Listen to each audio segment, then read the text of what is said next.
What's going on, you guys? Chris Russell Muse back again with the best WWE PLE they aired on Netflix for the second time, which is Crown Jewel overshadowed WrestlePalooza big time because that pay per view there was a F. So, with that being said, you guys, we wanted to start off with the victory with Rhea Ripley and Io Sky, where they defeated Kyrie Sane and Asuka. Now I think Oscar is definitely gonna be mad with Kyrie Sane, for her getting pinned, with her getting pinned and all. And plus, she wasn't really buying the whole thing of like being, mean to Io Sky anyways.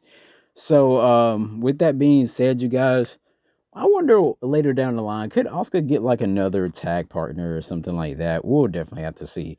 Of course, you guys, John Cena won his match against AJ Styles. This was one of the most phenomenal matches that they decided to, pull off tonight. I would have thought this match would have been the first, but it wasn't. John Cena holding the four fingers up, saying he has 4 dates left, you guys. Tonight was 5. Well, this morning was 5. But of course, AJ Styles, goes in with a phenomenal forearm. He goes in like with a coquina clutch, kind of going back to like people who he wrestled. Like I said, AJ Styles, wrestled Christopher Daniels numerous of times. He wrestled Samoa Joe. Of course, they would embrace a hug and everything. John Cena was pulling off moves, and the one move that he did pull off, which a person that he faced before in his career, which was no other than the late great Bray Wyatt. And that crowd, you guys, was definitely happy with that, you guys. And they had the fireflies going. John Cena looked up after he hit the Sister Abigail and heard the chant, "God bless Bray." And you guys, that was just surreal. It makes me. I'm gonna actually rewatch this entire PLE later on because it was just that damn good. And with that being said, John Cena did win, but he won with the Tombstone, which was one of his rivals that told him, that he was gonna be the future of the industry. And of course, that was the Undertaker's Tombstone, and then followed by the Attitude Adjustment. And you guys, if you guys want to watch this match, I highly suggest you to watch this match because this was one of John Cena's greatest matches within the past couple of years of him being on WWE TV and wrestling. Of course, ever since John Cena turned back babyface, you guys, it seemed like he had pretty great matches, like the one he did with Logan Paul, the one he had with Sami Zayn on SmackDown before Brock came in there, the one he had, what else? The one I think one he had another one or two other matches. You got I can't remember them off the top of my head, but Johnson ever since becoming back a babyface was awesome. AJ Styles would pull off a Sweet Chin Music, by the way, onto John Cena, and that was actually a phenomenal thing to actually see as well. And of course, he hit. You can see him hit the double angel wing, which, like I mentioned earlier, was the Christopher Daniels maneuver. Of course, AJ, revealed on the kick. I think it was the kickoff show or so. He revealed that he will be retiring in 2026. So I was like, man, these are two of the greatest you guys that that we've seen in a very long time. And it's gonna be sad because we losing John Cena in December. And AJ Styles, I wonder what if we were gonna lose him at the end of the year of 2026 and all that, you guys. But like I said, this match right here was definitely incredible. It was phenomenal. It was like jaw-dropping moments with the kickouts, with the fireflies, with all the people with John Cena yellow and green shirts on. And John Cena's entrance, you guys, was actually pretty cool too because he had like the yellow and green, and then you go look at the crowd, like, what's all this yellow, like all this yellow color out there? And majority of the crowd, out of the 13,600 or something people, you see, well, most of that crowd, you seen like a whole bunch of yellow shirts. So of course, it was gonna have to be John Cena. And this was the Sister Abigail thing, you guys. I was talking about he kissed the forehead of AJ Styles, and you can tell John Cena wanted to pay tribute to Bray Wyatt, you guys. And John Cena, thank you for actually doing this. And I know Bray probably watched this. Not Bray, Bo and his father probably even watched this as well, and to see how great this was. Even if they didn't watch it live, I mean, they'll probably go back and watch it, and they'll see what John Cena actually, did for him. Now, with that being said, you guys, John Cena actually did one more move. I forgot to mention he locked in the accolade onto AJ Styles, and I was like, "What in the world?" I was like, paying respect to Rusev as well, and he hit a RKO, paying tribute to one of his buddies, Randy Orton, you guys. And then he even did another Randy Orton move, which was the patenting DDT. And this is vintage Cena, you guys. And that was actually pretty cool as well to actually see. And he also ends up hitting another move where John Cena hits the Stone Crushing finale. Now, The Miz was upset that he didn't get the match against John Cena.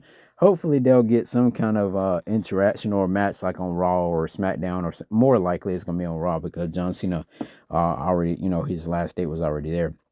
So he John Cena, like during the entrance though, John Cena actually gave the ring announcer a note and said with AJ, overall it was just saying like with AJ, like the underboss or whatever of of the Bullet Club, and the, like, I can't remember the exact words you got, but you got to go back and see it. Like I said, go back and watch this match from start to finish, from Cena's, well, AJ Styles entrance to Cena entrance, and then the introductions, and throughout the entire match. Definitely go watch it. I can't, like I said, I can't remember it word from word, but it was definitely phenomenal.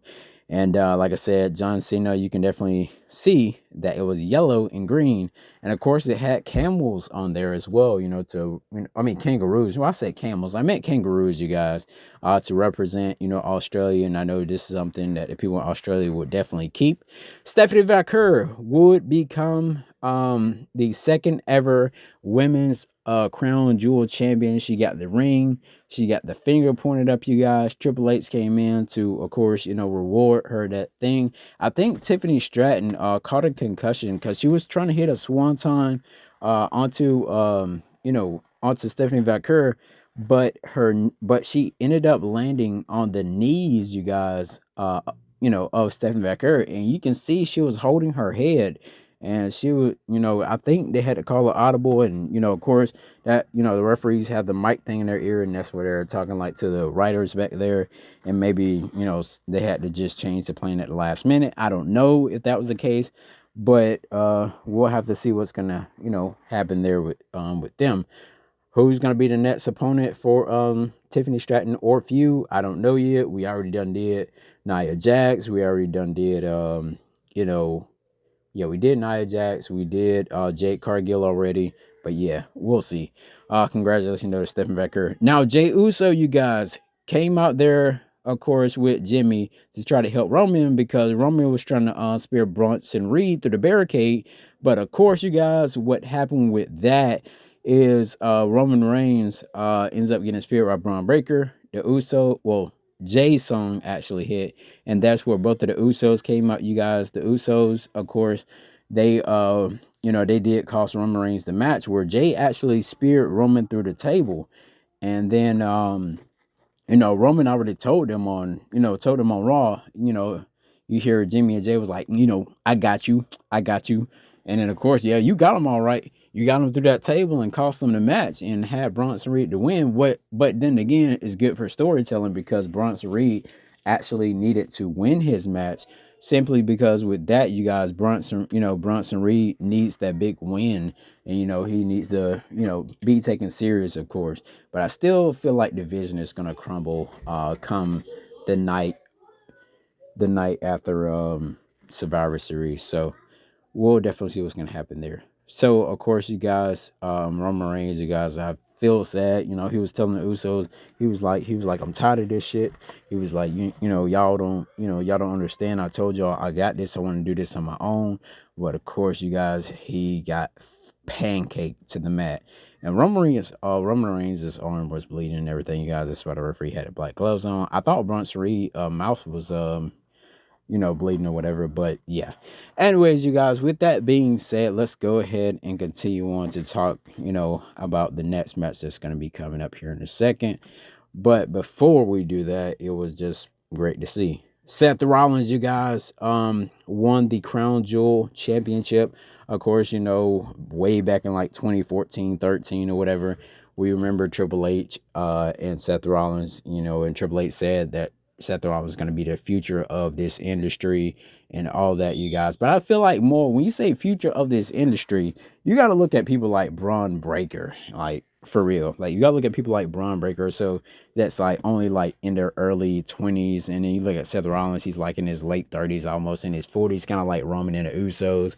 But then again, you guys, with this match here, I was expecting like some, like a, fourth member, fifth member, whatever is gonna come in and like help or anything like that. But we remember like backstage, like during this thing, like before the match and all, he said if Seth Rollins, signal, to have him to come help, he was like, don't go out there at all. So I was like, okay, maybe there's a new member coming. But of course that didn't happen.